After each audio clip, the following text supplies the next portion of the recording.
Bismillahirrahmanirrahim. Assalamualaikum warahmatullahi wabarakatuh. Perkenalkan, nama saya Zia Urhad dengan NIM 240705091. Baik, saya akan menjelaskan PPT yang telah saya buat dari bab 8 tentang keamanan informasi.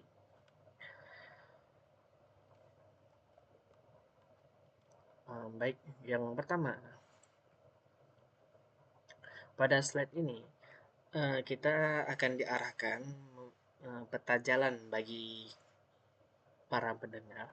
Pembahasan ini akan mulai dari tingkat teknis terkecil, lalu hingga ke sistem manajemen seperti MDM, aturan organisasional, mitigasi resiko, hingga arsitektur implementasi skala besar di perusahaan. Di slide ini kita bisa lihat banyak-banyak daftar berbagai jenis teknologi konektivitas pada perangkat bergerak. Ini mengenalkan bahwa parenting bergerak memiliki banyak pintu masuk dan metode transfer data. Setiap metode memiliki karakteristik unik, mulai dari jarak sangat dekat, ada jaringan nirkabel lokal, jaringan seluler, hingga koneksi global berbasis satelit. Semakin banyaknya metode koneksi yang aktif, semakin luas pula area yang harus diamankan dari potensi peretasan. Terus pada slide ini akan menjelaskan tentang detail dan teknis aplikasi dan resiko mitigasi dan untuk teknologi NFC dan Bluetooth. NFC kan dia bekerja pada jarak lebih kurang 10 cm dengan frekuensi 13.56 MHz. Sering digunakan untuk pembayaran digital atau e-money. Risikonya meliputi adanya penyadapan atau FS dropping dan MFC skimming, pencurian data kartu. Mitigasinya adalah menerapkan enkripsi serta mematikan fitur yang saat itu tidak digunakan.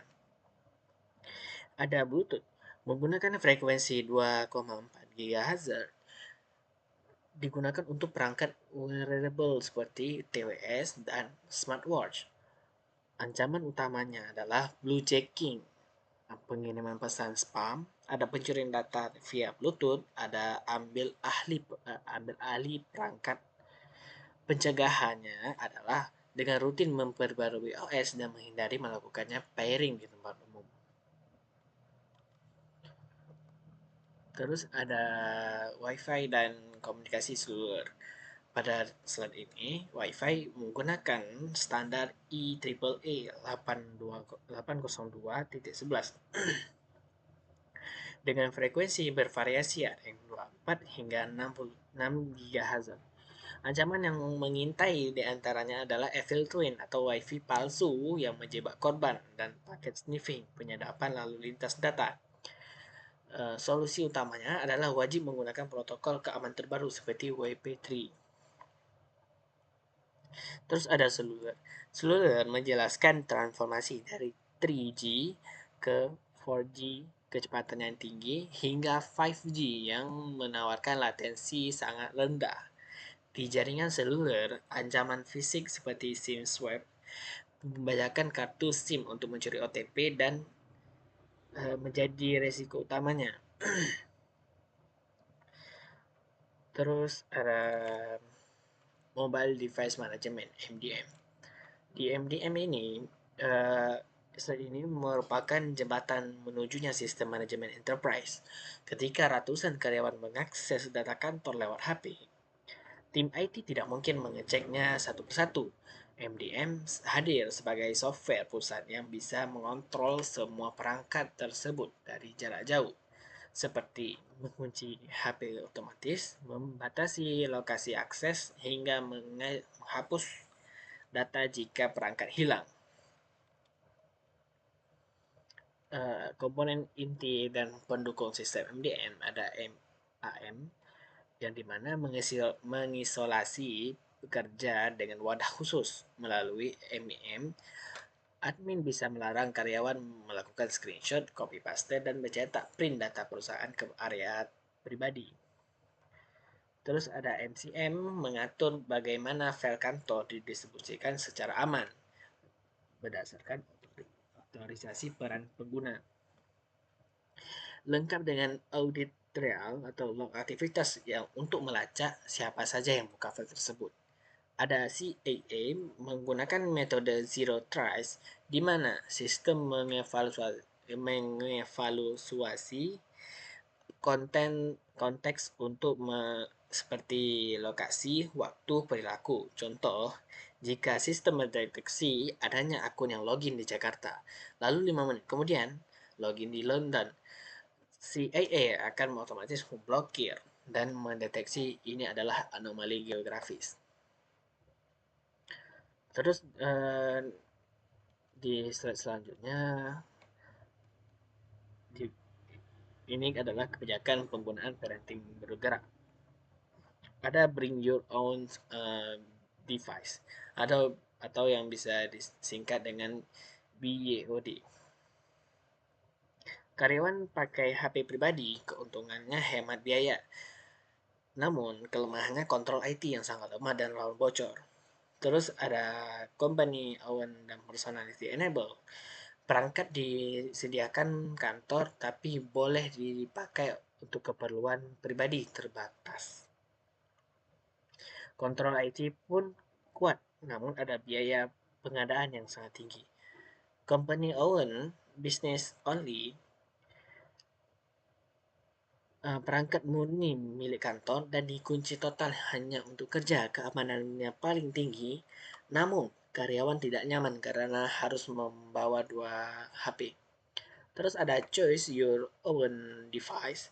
Karyawan karyawan memilih satu perangkat kerja dari daftar tipe yang sudah disetujui resmi oleh kantor. Ini mempermudah tim IT dalam melakukan manajemen dan standarisasi keamanan.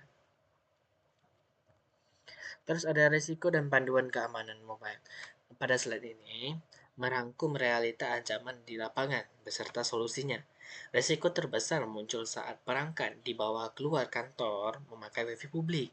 Nah, atau ketika perangkat hilang. Untuk mengatasinya, organisasi wajib mengaktifkan enkripsi penuh pada perangkat dan mewajibkan menggunakan VPN, mengaktifkan autentikator multifaktor, serta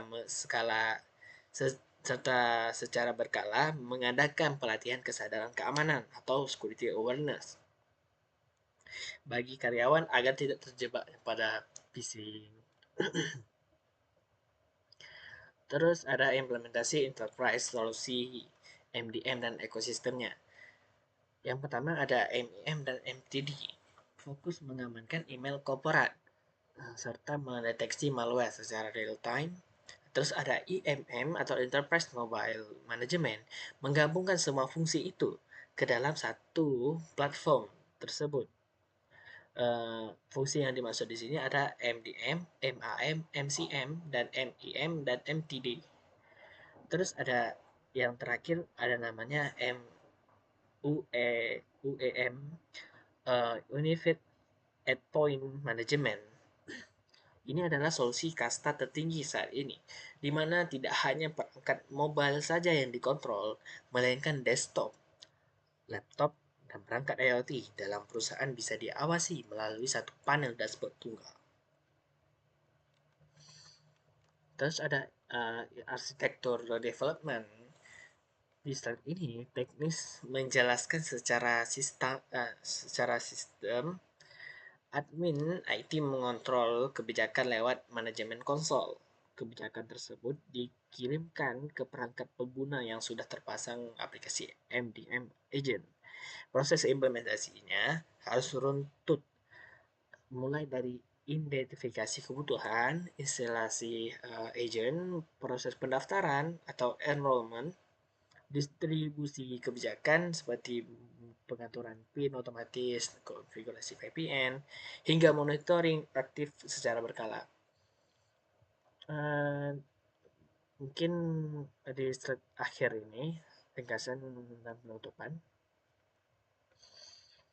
Di slide akhir ini menegaskan kembali bahwa keamanan parenting bergerak tidak bisa diselesaikan hanya dengan membeli teknologi MDM yang mahal. Kunci keberhasilan sesungguhnya terletak pada tiga sinergi utama. Pertama, ada penerapan kebijakan yang konsisten, edukasi pelatihan cyber yang berkelanjutan bagi pengguna atau karyawan, serta adanya dukungan penuh dari manajemen puncaknya organisasi. Baik, mungkin hanya ini yang bisa saya sampaikan. Wabillahi taufiq walhidayah. Wassalamualaikum warahmatullahi wabarakatuh.